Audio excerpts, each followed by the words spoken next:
A couple of weeks ago, we chatted to a fellow named Bronte Price, who was very concerned about the missed opportunity of the federal government with the census around identifying the number of LGBTQI members of our community, where they are, and the circumstances in which their life is in. We've now got to wait another 5 years before that can happen. That was a sadly missed opportunity. Ironically, this week it was Monday, was National Coming Out at Work Day, or it may have even been international. So I thought it would be good to get Bronte Price back on to continue the conversation we had 2 weeks ago, and he's been kind enough to do that. Bronte, good morning and welcome back to The Pulse.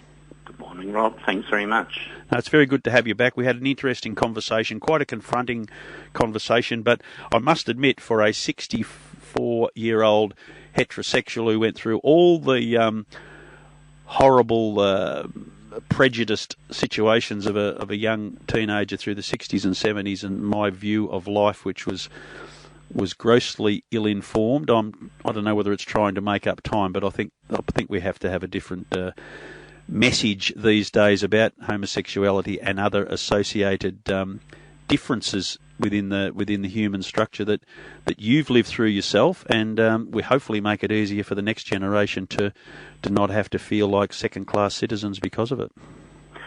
And I think you're right. I think that when we grew up in the 60s, 70s, it was a really difficult time to be a teenager. It was more difficult to be LGBTIQ plus at that time, and you know, every state and territory and federally we had laws that made it a criminal offence to be homosexual or to engage in what they called homosexual acts.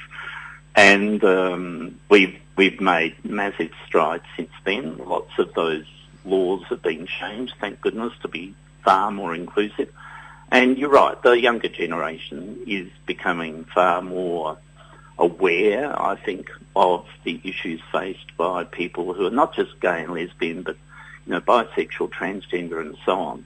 And they're now expecting to be included. They're expecting also to have a voice, and they're taking up that charge, I think, which is a really good thing. And we can all learn lots from those people. I hope in the midst of all that the struggle for equality isn't forgotten, because it's been a hard road, and lots of people, lots of elders, if you will, older people in the LGBTIQ plus community have struggled for equal human rights, often at lots of great personal cost to them.